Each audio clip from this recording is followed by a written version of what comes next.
أعوذ بالله من الشيطان الرجيم بسم الله الرحمن الرحيم إن الحمد لله نحمده ونستعينه ونستغفره ونؤمن به ونتوكل عليه ونعوذ بالله من شرور أنفسنا ومن سيئات أعمالنا ما يهده الله فلا مضل له ومن يضلل فلا هادي له أشهد أن لا إله إلا الله وحده لا شريك له وأشهد أن محمدا عبده ورسوله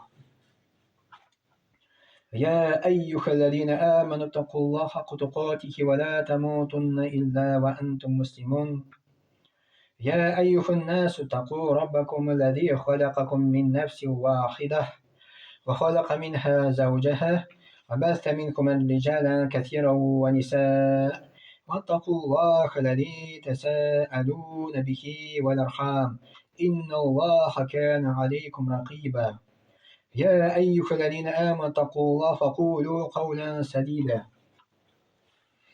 بسم الله الرحمن الرحيم والصلاة والسلام على رسول الله وعلى الصحابة أجمعين السلام عليكم ورحمة الله وبركاته O'zaro marhamatli bo'lu degan.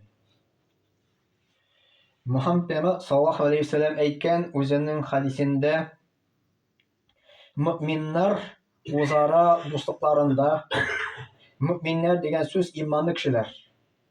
Mu'minlar o'zaro do'stliklarinda bir-birlarini marhamatli ham yumshoq bo'luvida bir tan kibik degan. Agar biror a'zo og'ritsa, boshqa a'zolar ona yiqilsizlik ham bezgak bilan javob beradilar. Shu hadisga qaytib Muhammad payg'ambar sollallohu alayhi vasallamning hadisida aytdi: "Iymonli kishilar deydi. Iymonli kishi namoz o'qishi, ro'za tutishi, Allohga ishonishi. O'zaro do'stliklarida bir-birlari bilan marhamatlilik bo'lunda, yumshoqlik bo'lunda deydi, bir tan kibik. Agarda tanda bir a'zo og'ritsa, butun narsa og'ritadi. Ya'ni masalan bizning tanamizda tish og'ritsa, masalan biz yiqilay olmaymiz. Tanamizda bir virus kirsa, biz yiqilay olmaymiz. Ham bizning temperatura mana. Ne sababli shulay? Chunki Alloh taolo bizning tanamizga shu aytib qo'ygan. Bizning tanamizda bir a'zo og'ritsa, butun a'zolar qo'yg'ira boshlaydi o'sha a'zo uchun. Temperatura bilan ham yiqilay olmaydi. Naq shulay musulmonlarda bir-birlari bilan yumshoqlikligi bilan deyib kela, do'stliklari bilan bir tan kibik bo'la tegishdi. Bir-birimiz uchun biz qo'yg'irtirga tegish. Biri bo'lsa, uni yana borib, onlar o'rtoqlashirga, og'irlik kelsa, shulay yordam etirga. Masalan, bizning oilada bir bola og'rita boshlasa, biz yiqilay olmaymiz. Bizga ko'ngilga rahat tugil. Musulmonlar da naq shulay bo'larga tegish degan. Bir-birimiz bilan bir-birimizni qo'yg'irtuv bo'yicha endi. Masalan, bir kishi bolniskalarda ekan, borib halim bilirga. Muhammad payg'ambar sollallohu alayhi vasallam aytdi, kimda kim musulmon qardoshim bilirga halim birga bora ekan, og'rigan kishining onun uchun 70 ming farishta duo qiladi. Erta bilan ketsa, kechga xatli, kech bilan ketsa, ertangi xatli deydi. Na ko'p hadislar shu marhamatlilik to'g'risida hadislar keladi. Muhammad payg'ambar sollallohu alayhi vasallam aytdi, "Innama yarhamullohu min ibadihi ar-ruhama." Do'stlikda Alloh taolo marhamatli qullarına g'ana marhamat qiladi degan. Agarda biz o'zimiz orabizda marhamatli bo'lsak, Alloh taolo da bizga marhamatli bo'lar ekan. Laysa minna man lam yarham saghirana va lam ya'rif haqqa kabirana. Muhammad payg'ambar sollallohu alayhi vasallam aytdi, kichkinalarimizga qarata marhamatli bo'lmagan ham ularımızning haqin qadrlamagan kishi bizdan tugil deydi. Bunda ikki kishi isga tushirilgan. Birinchisi kichkinalar, ikkinchisi ulug'lar. İkisine de Allah da Muhammed sallallahu aleyhi ve sellem aytdi, ikisine de marhamatli bo'la qo'shar. Ularga da ularning haqin berga degan. Kichkinalarga da marhamatli bo'larga. Bir vaqt Umar bin Xattob vaqtida Umar bin Xattob bu bo'la zo'r sahaba. Muhammed Peygamber sallallahu vafat bulgandan so'ng musulmonlarning yetakchisi bo'la Abu Bakr. Abu Bakr vafat bulgandan so'ng onlari bo'la Umar bin Xattab. Umar bin Xattab bir kishini gubernator etib qo'yarga jiyingan vaqtida onlar ишете, что bu kishi o'zining bolalarına marhamatli түгел deb eshitgach, ularni shusha должностька kiritmay butunlay. Если ул балаларга marhamatli булмагач, тик кешеләргә дә marhamatli булмый. Менә алар ничек караганнар? Үзенең семьяга ничек карый? Губернатор да шундый булырга тиеш дигән. Мөхәммәд пәйгамбәр саллаллаһу алейһи әйткән: Әгәр Аллаһ Тәгалә берәүнең күңеленә башкаларга карата мәрхәмәтлекне салмаса, ул кеше хәсрәттә, зыянда калып һәлак булыр дигән. Менә безнең күңелләребезне тырышырга кирәк шуша мәрхәмәтлекне салырга. Синеш булсын шул кешегә түмәнлеккә һәм мискинлеккә төшкәннәргә мәрхәмәтле булыр дигән. Мөхәммәд пәйгамбәр саллаллаһу алейһи ва сәллям яңгырны сораганда, саф-саф итеп бастырган намаз укыганда. Менә яңгыр намазы бар. Иң беренче сафларга куйган мискин факирларны һәм заиф кешеләрне һәм теге карт кешеләрне. Ни өчен? Чөнки аларның дуалары яхшырак кабул була икән. Без дә мискин факирларга иң беренче мәрхәмәтле булырга кирәк. Аларның дуалары да яхшырак кабул ителә дип килә хәдисләрдә. Заиф карт кешеләрнең дә дуалары яхшырак кабул ителә безнең көчле кешегә караганда. Тагын бер хәдистә килә, бер фахиша хатын дигән сүз зиначы хатын инде. Ягъни иратлар белән йөри торган хатын. Бер вакыт чүлдә барганда күрә бер эт килә аны янына. Сусаган. Уже үләргә җыенган инде бу эт, бик каты сусаган бу. Бу чүлдә су табып булмый. Ул шушы кыйда ул үзенә су алган видеме, кыйга үзенең ниндидер бер яулыгын мәсәсен бәйли дә, шунда төшерә дә, үзенең башмагын ала да, су алып менә, и шушы теге эткә эшерә. Мөхәммәд пәйгамбәр саллаллаһу шушы гамәл сәбәпле ди, Аллаһ Тәгаләнең гөнаһларын кичерде ди. Карагыз, фахиша хатын, бу әйтелми то, что син зина кылып бир дә, шушы нәрсәне эшлә дә, син җумаха керәсең дигән сүз түгел. Просто Аллаһ Тәгалә шушы гамәлне күрде, ул мәрхәмәтле булды, хәтта эткә дә мәрхәмәтле булгач, су эчергәч тә Аллаһ Тәгалә элекке гөнаһларын аның кичерде дигән сүз. Менә бу мәрхәмәтлелек турында. Шулай Мөхәммәд пәйгамбәр саллаллаһу алейһи ва сәллям әйтте: Әгәр Аллаһ Тәгалә сезнең хайваннарга карата кылган җәбер зулымнарыгызны гафу итсә, бик күп гөнаһларыгыз гафу ителер иде ди. Безнең динебез өнди не только кешеләргә дә мәрхәмәтле булырга, һәм хайваннарга да мәрхәмәтле булырга. Менә хәдистә килә, әгәр Аллаһ Тәгалә сезнең хайваннарга карата кылган җәбер зулымнарыгызны гафу итсә дигән, бик күп гөнаһларыгыз гафу ителер иде дигән. Тагын бер хәдистә килә, бер хатын бер мәче сәбәпле газапка дучар булды дигән. Ягъни ул мәчене ашатмады да, ишетмәде дә, бәйләп куйган һәм бер кая да җибәрмәгән. Юл шуннан ачтан үлгән ди. Мөхәммәд пәйгамбәр саллаллаһу алейһи әйтте, шушы мәче сәбәпле ди, ул кабердә ди, дучар булды ди, газапка ди. Тагын бер хәдистә килә, шушы мәче аның битен тормый ди кабердә ди, шулай итеп аны газаплый ди. Шуның өчен без мәрхәмәтле булырга тиеш, не только кешеләргә дә, хайваннарга да мәрхәмәтле булырга тиеш.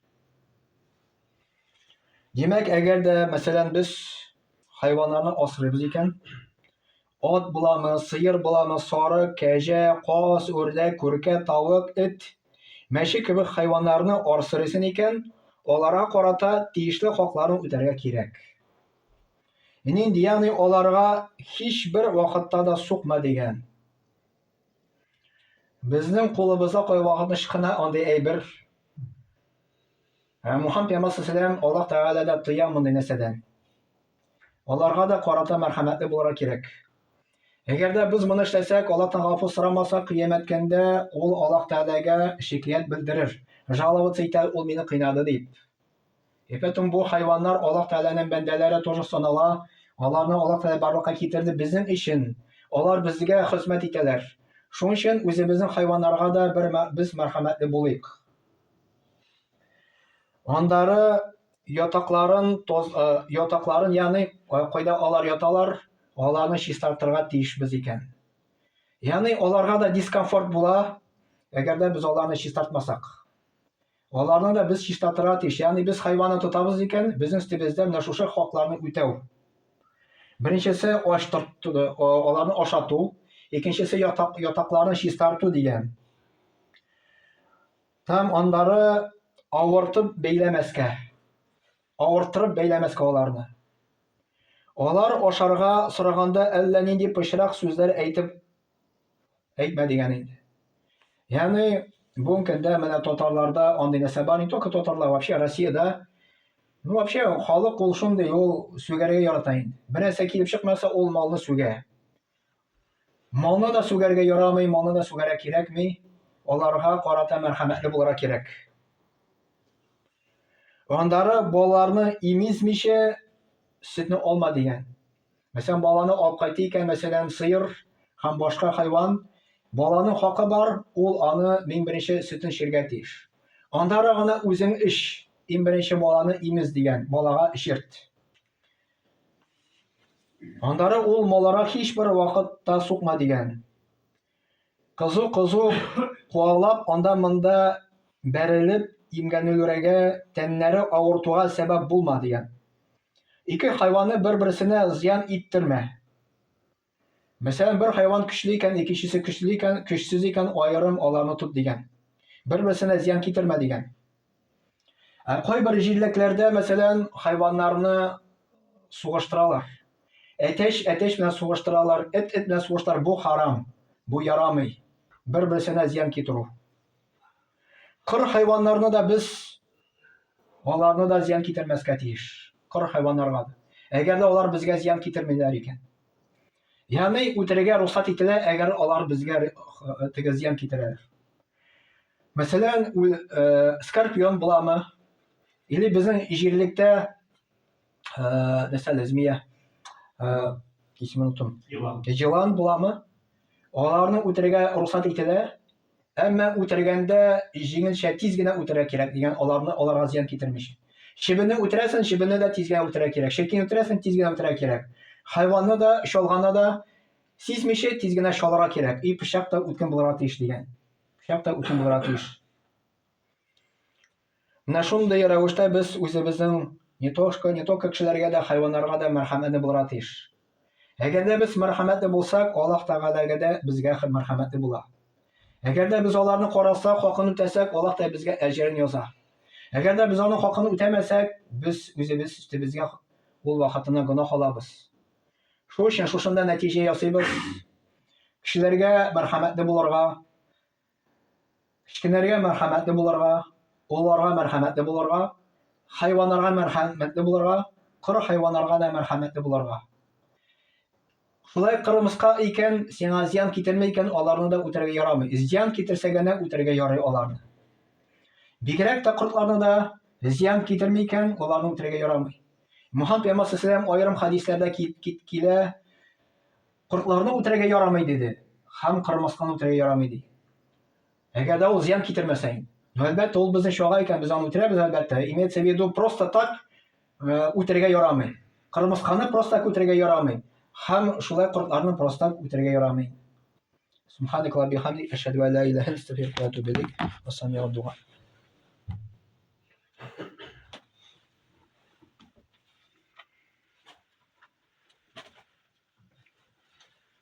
إن الله وملائكته يصلون على النبي يا أيها الذين آمنوا صلوا عليه وسلموا تسليما اللهم صل على محمد وعلى آل محمد بعدد من صلى وصام اللهم بارك على محمد وعلى آل محمد بعدد من قعد وقام وصل وسلم عليه وعلى جميع الأنبياء والمرسلين وعلى ملائكتك المقربين وعلى أهل طاعتك أجمعين من أهل السماوات والأرضين وارحمنا واحشرنا معهم برحمتك يا أرحم الراحمين. اللهم ارحم الخلفاء الراشدين أمراء المدينة الذين قضوا بالحق وكانوا يعدلون. اللهم اغفر للمؤمنين والمؤمنات والمسلمين والمسلمات الأحياء منكم والأموات إنك مجيب الدعوات ورافع الدرجات ومنزل البركات وقاضي الحاجات برحمتك يا أرحم الراحمين. اللهم انصر من نصر الدين واخذل من خذل الدين. عباد الله، إن الله يأمر بالعدل والإحسان وإيتاء ذي القربى وينهى عن الفحشاء والمنكر والبغي يعظكم لعلكم تذكرون. واذكروا الله العلي العظيم الحي القيوم يذكركم واشكروه يزيدكم واستغفروه يغفر لكم ولذكر الله تبارك وتعالى أعلى وأول وأعز وأجل وأعظم وأتم وأكبر. وصلى الله على نبينا محمد وعلى آله وصحبه أجمعين وأقيم الصلاة.